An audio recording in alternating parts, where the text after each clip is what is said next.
Hello and welcome to the Daily Meal for Saturday, the 14th of August 2021. Today was match day, first game of the season first home game of the season, and it was against Blackburn Rovers, and the score was 1-1. And the goal we scored in the 64th minute, and then 10 minutes later they equalised. And this is the match report from skysports.com.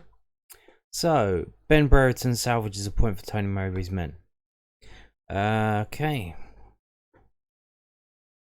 Ben Brereton scored for the second successive league match as Blackburn hit back to claim a 1-1 draw at Millwall in the Sky Bet Championship.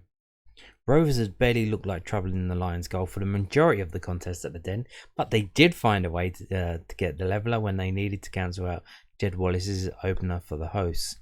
Wallace, top scorer last season with Gary Rowett's side, also has 2 goals in 2, but just as on the opening day at QPR, Millwall were unable to hold on to their advantage. Kickoff in South London was delayed by 15 minutes to allow supporters affected by local train delays extra time to make their way to the ground. I did tell you the trains are absolutely messed up. They really, really are. You might be better off going through Surrey Quays and walking, even though it's a longer walk than it is from South Bermondsey, because the southern trains, because of all this pandemic nonsense, it's really, really, really bad. And that was on a Saturday. Can you imagine what it's going to be like on this Tuesday evening? Like the Fulham game coming up? Be aware of that. So, George Evans tested Kaminsky to see if he was awake in the opening stages by trying to lob him from inside his own half, but the Blackburn keeper got back to catch safely. The Rovers defence did a good job in seeing out some dangerous Millwall set pieces, but their attack offered precious little at the other end during a cagey first half hour. The first proper chance of the game took 36 minutes to arrive. And unsurprisingly, it came from a Wallace corner which found Jay Cooper at the back post with the centre-back heading wide. Scott Malone then picked out George Saville with a cutback from the left, with Blackburn captain Dara Linehan doing well to deflect his goal-bound effort behind. Despite the Lions upping the pressure, the first half ended goalless, and Blackburn had a decent chance 4 minutes after the restart. A substitute Hayden Carter shot wide from an acute angle. The deadlock was finally broken in the 64th minute as Daniel Ballard switched play to Malone, who fired in a perfect first-time ball across the face of the goal from the left that Wallace was able to turn in at far post. And let's just pause the words and have a look at this. Can you look at this? 15 shots. 15 shots. 2 on target for Millwall. 15 shots. 2 on target. And then 2 shots for Blackburn Rovers. 1 on target. And they got 1 goal. They scored 100% of their shots on target were goals. Jeez. Okay. Yeah. Rovers were unable to muster much of a response initially, leading to manager Tony Mowbray taking a more attacking approach and bringing Danny Butterworth and Harry Chapman off the bench. The changes had the desired effect as the visitors were level with 14 minutes remaining when Brereton got on the end of a Joe Rothwell's free kick to head into the bottom corner. Mill stepped up their efforts again in search of a winner, with Ryan Lennon looping a header over after another dangerous delivery from Malone. But for the second week in a row, they had to make do with a point. And it's all just a little bit of history repeating. Remember last season when we had the most draws in the whole of the Football League and Premiership? We had like 17 draws. So far this season, 2 games, 2 draws in the league. 2 games, 2 draws. It's happening again. It's carrying on. It seems it's almost like it's by design. That's how it's They're set up to play, to not lose. Anyway, let's have a look at down what they've got here from the manager's comments. Millwall's Gary Rowett. I think if you look at the game, we've had 60% possession. We've had about 18 shots. Well, they've had about one shot and they score with it. So it's a frustrating game. Tony has got a good side of good individual players, and I thought they worked hard as a team to make it difficult for us to play through them. They set off and allowed us to try and see whether we can open them up, and I thought we looked comfortable without maybe having that little extra bit of zip about us to open up those spaces. When we got the ball to our wing backs, when we got good balls into the box, when we attacked with a little bit more quality, I thought we got into some really good areas. We scored a very good goal, and then we should see the game out. Why should you see the fucking game out? How about you score another fucking really good goal and go 2-0 up, and then if you fucking concede, you only lose 2-1. You don't end up fucking drawing 1-1. How about that? Maybe that's an idea. Maybe I'm fucking crazy, yeah? Why would you want to score 2 goals in a fucking game? Fucking hell. Blackburn's Tony Mowbray. For the 2 or 3 years Brereton Diaz, has been with us, I've talked about maturity. He's had to grow into his body, and I think he's doing that now. You could see today that he puts his body in well now and bounces off players with that. Well, then that was never the case for the last year or so. I think he's come back and has understood the physicality. I think he's always been a talented player. We paid a lot of money for him. I think the fruits are coming now. Moving forward, he's hopefully hungry for goals. He enjoys playing with this group of players. He's got a lovely, soft personality. So when I try and drive him to be aggressive sometimes, it's not natural for him. But you saw today that he can do it. He's a big specimen of a man. Ooh, and he needs to know how to use his body. Wow, that sounded very erotic, didn't it, from Tony Mowbray there? I'm sure the way he said it was better, but yeah, let's quickly move on. The crowd there is 12,490. Not bad. So here we go. We've got this.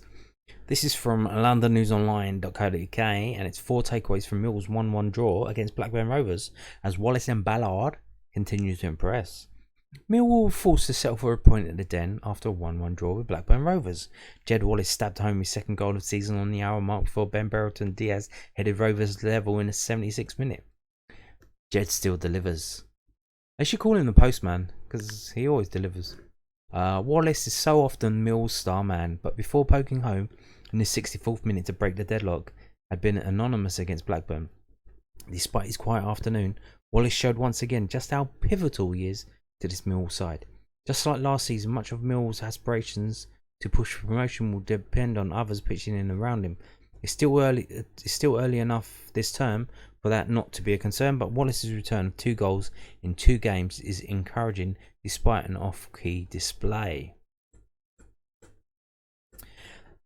Ballard adds an edge. Dan Ballard continued his impressive start to life in a Lions shirt with a composed display on the right-hand side of the Millwall defence. The Northern Ireland international showed good confidence in possession, regularly advancing the lines up the pitch with a silky swagger. It was Ballard's sweet diagonal pass which found Malone in the build-up to Mill's opening goal. It's very early days, but Ballard looks capable of adding an extra dimension to the Lions' play on the right-hand side.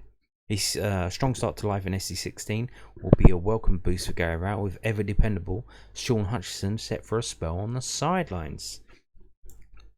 Yeah, Ballard was on the cover of the programme today as well. I'm sure that helps him.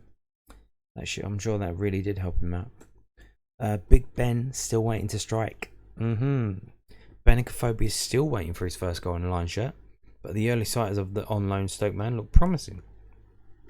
The striker took up several good positions in and around the box, particularly in the first half, and was always on the move to try and offer a positive option. His teammates failed to play the ball into his path though, with the striker looking for a ball to be played into his feet rather than above his chest. The Lions' new look attack will take time to mesh and strike up an understanding though. Afobe was still a constant menace to the Rovers' backline all afternoon and already looks like a cut above the Lions' loan forwards from last term. That's not that hard, is it? You compare when you saying he's better than Ken Zahor and Troy Barrett. I mean, That's, yeah, like, of course, I'm freaking obvious. Yeah, but still, 3 games, no goals.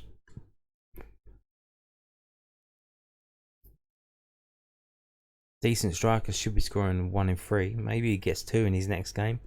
Then it's 2 in 4. Maybe. But it's against Fulham. Well, if he starts, or Cardiff the Saturday after.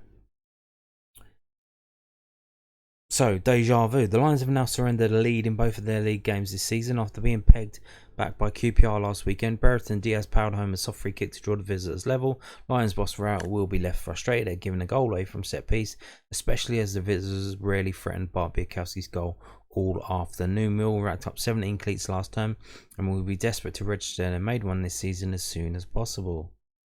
I'm sure that the only thing they want to do as soon as possible is win an actual game, because we played 2 and got 2 draws, and if you draw every game, if you draw all your games in the league, you're going down, you're going to get relegated.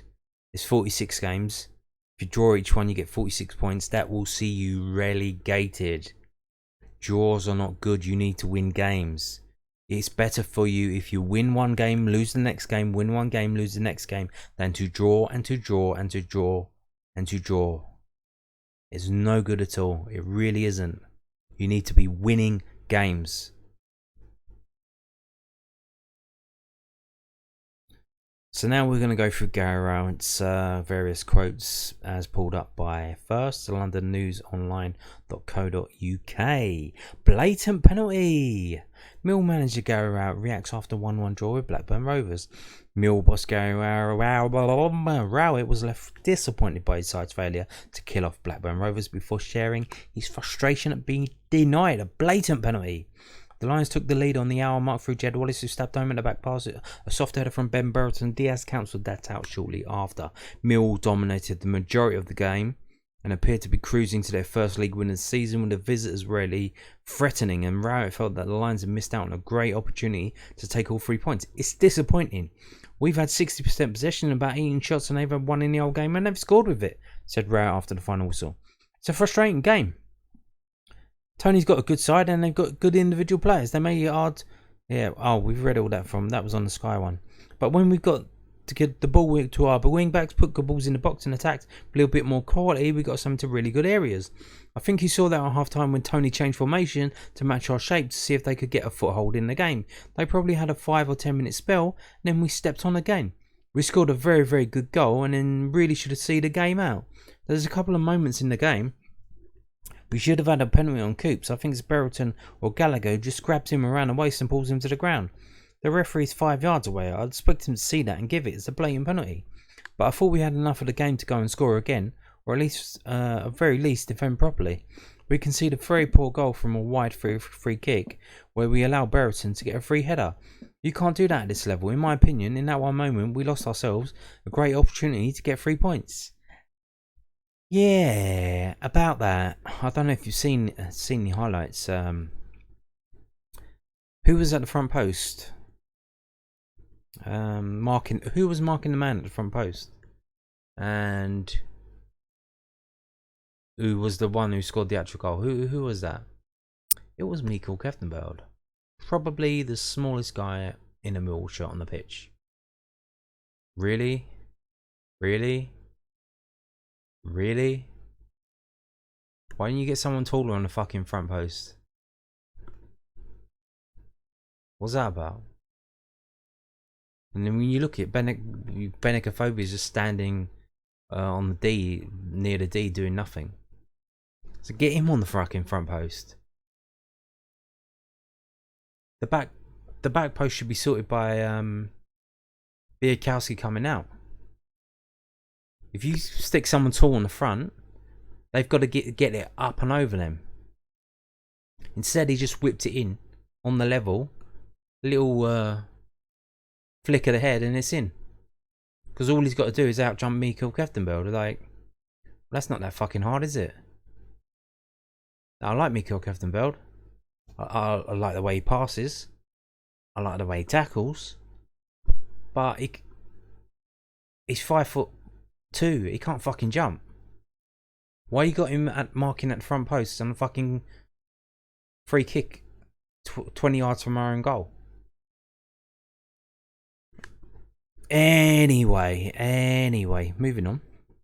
This is also from londonnewsonline.co.uk, which is the South London Press's online website now.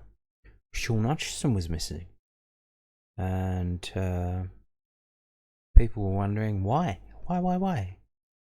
What's happening? So here we go. Mill boss provides injury update on key man.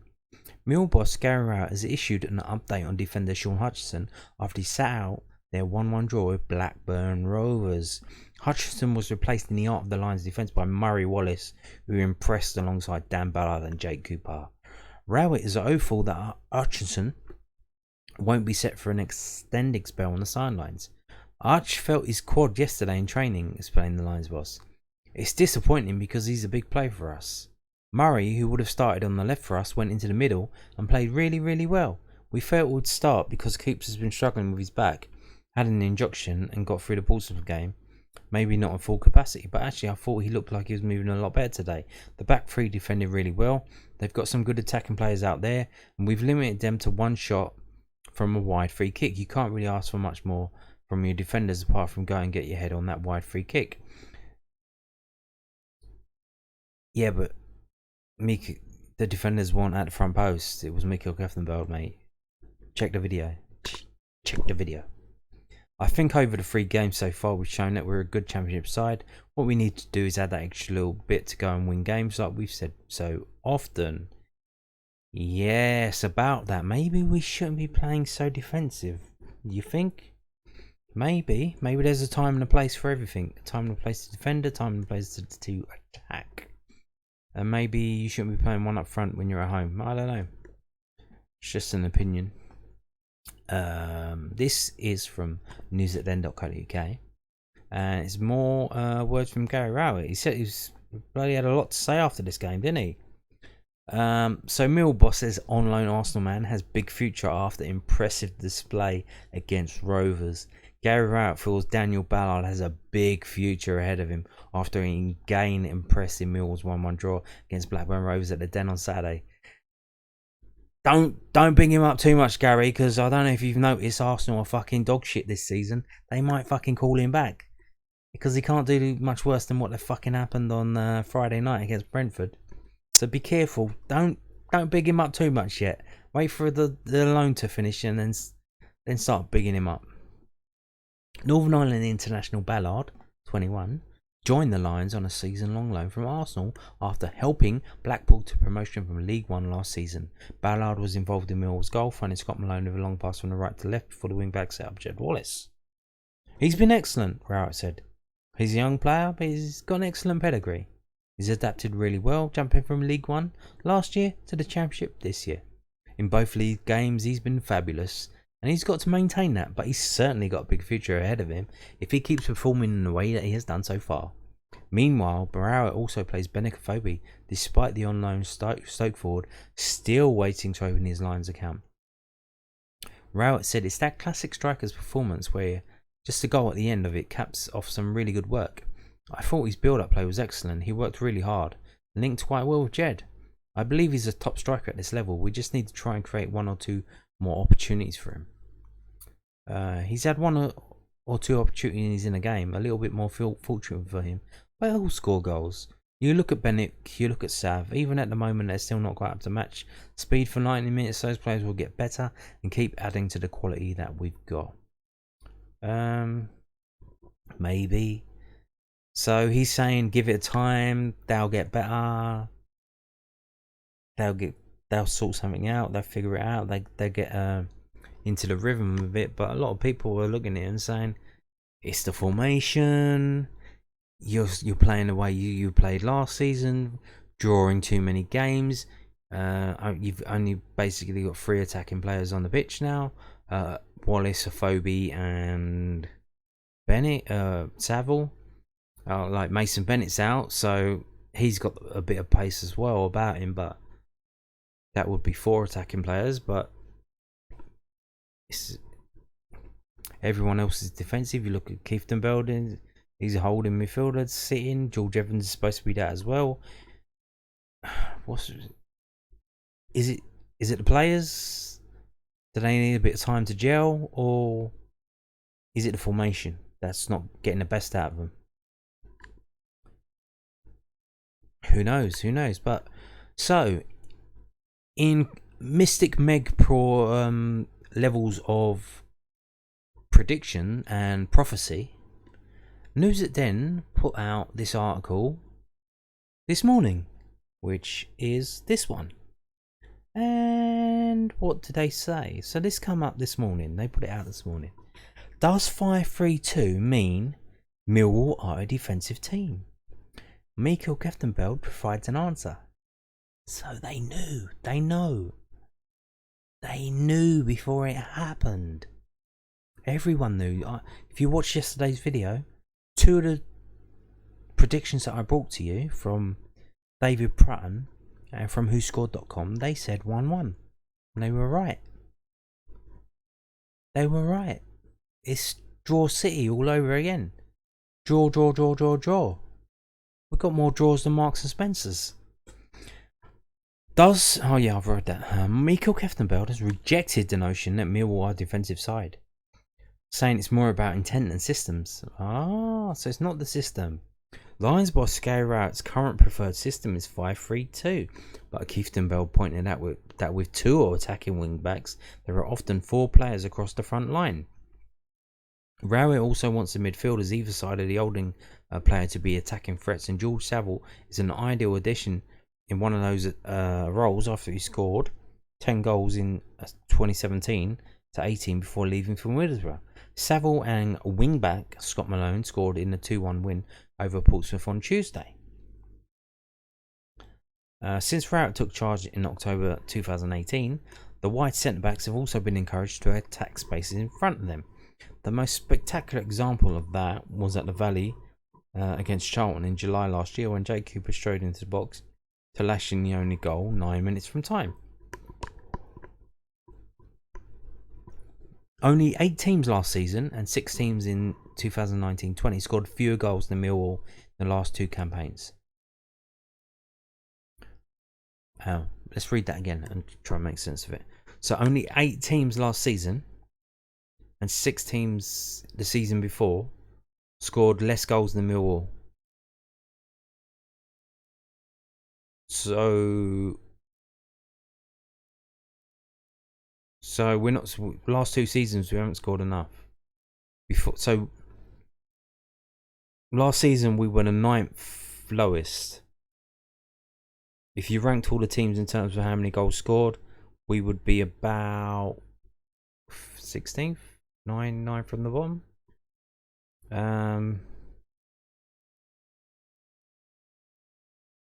And before that, we were bottom 7th. So we got a bit better. We got two better.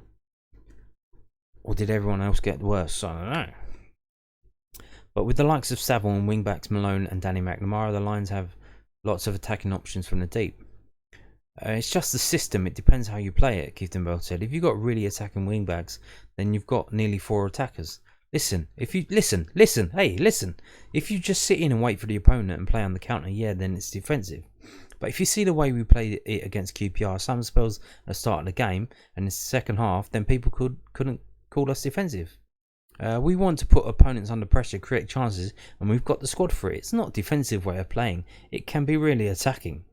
But we just don't really score any goals. But it is really attacking.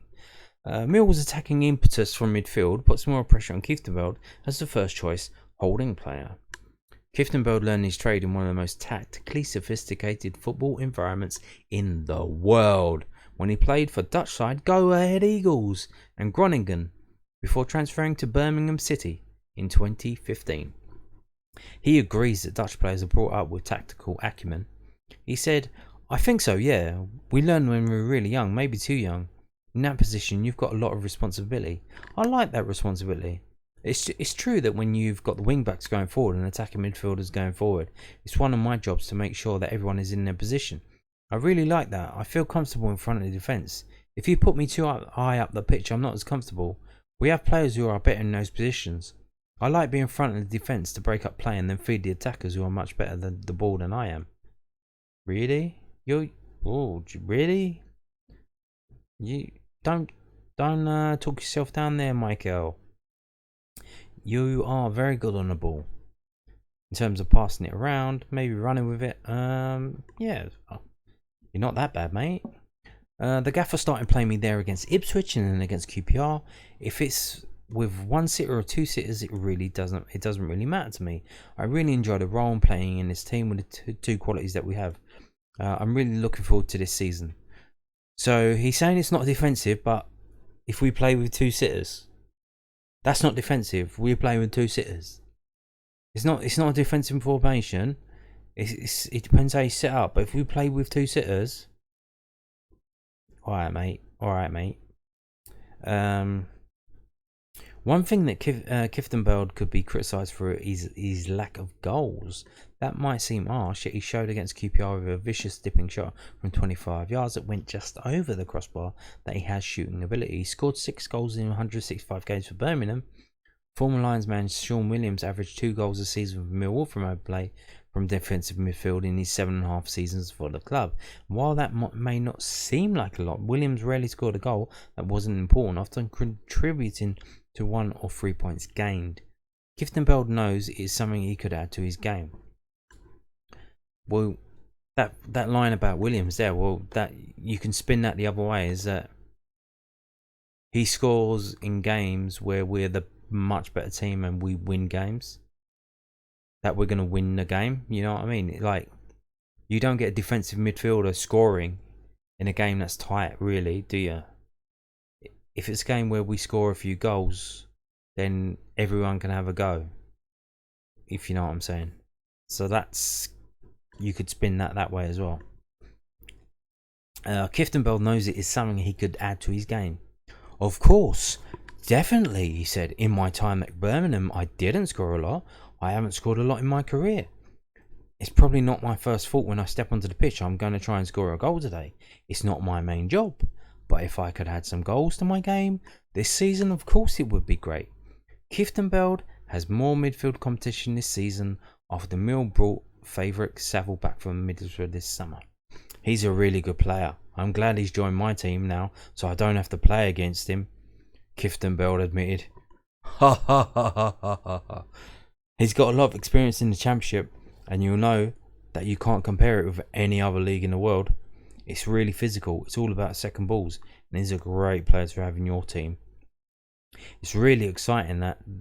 That's what you want as players. You want the managers to strengthen the squad and everyone get really excited about the season.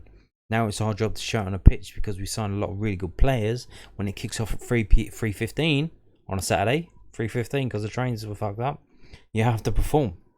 We've signed good players alongside those who have been playing here a long time. It's not like what I saw at Birmingham for a couple of years. We were signing 9 or 10 players, and then that needs time. The main group was already here, and to add good players on top of that are the ingredients you need for a good season. Of course, I think if you ask more footballers in the Championship, they would all say they would try and go for the playoffs. I am ambitious, that's why I signed for this club. But you just have to play well at first. If you ask me the same question when we're halfway through the season, then hopefully I can give a better answer. I was really impressed with the players here when I moved to Millwall, and now after signing more good players, I'm just really excited for the season. Hopefully we can make the fans happy. So that was a pretty good interview with Maikel Kieftenbeld. But this was published this morning before today's result. Are we too defensive? Are we though? We did have 15 shots on goal, but we only had 2 on target. Maybe we're defensive because the defense is really good, so you notice it more. And the attack is not that good. Maybe it's that. Maybe the attack needs to get better, and when it gets better, we'll get more results in terms of goals, and then we'll become more attacking. Because technically, when you have 15 shots on goal, when you have 15 shots, I'm not saying on goal because they weren't on target. When you have 15 shots and the opposition only have 2, you're more attacking. But when you have 15 shots and you only have 2 on target, that's fucking dog shit. And when your opponents have 2 shots and one of them is on target and one of them is a fucking goal, then we got a fucking problem. You can't have teams having 1 shot on target and scoring.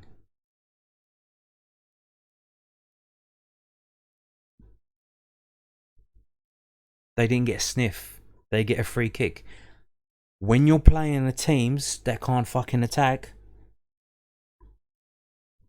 how are they going to score? From free kicks. We do that to teams that are stronger than us. That's what we do. We try and get goals from corners with Jay Cooper and Hutchinson up front, Matt Smith. That's what we try and do in games where we know we're probably not going to have a lot of attacking in this game because we're not really that good. And they're a lot better than us. So we'll try and score from a set piece. That's what Blackburn were trying to do. Score from a set piece. So when they get a set piece in the 74th minute, your fucking spider sense needs to be tingling and you're going to be thinking, okay, this is it. This is where they are going to try and fucking score and we need to fucking stop it. And how we're going to do that is have someone more than fucking 5'2" on the fucking front post to stop the fucking ball coming in so they can fucking head it in the fucking net. How about that? Maybe. Or maybe I'm just a little bit upset, but maybe you should be doing that. Having someone taller than 5'2" on the front post. Maybe when a team that's not been attacking all fucking game gets a free kick, you need to realise what's about to fucking happen and make sure it doesn't. Anyway, that's it for today's video. Thank you for watching. Goodbye.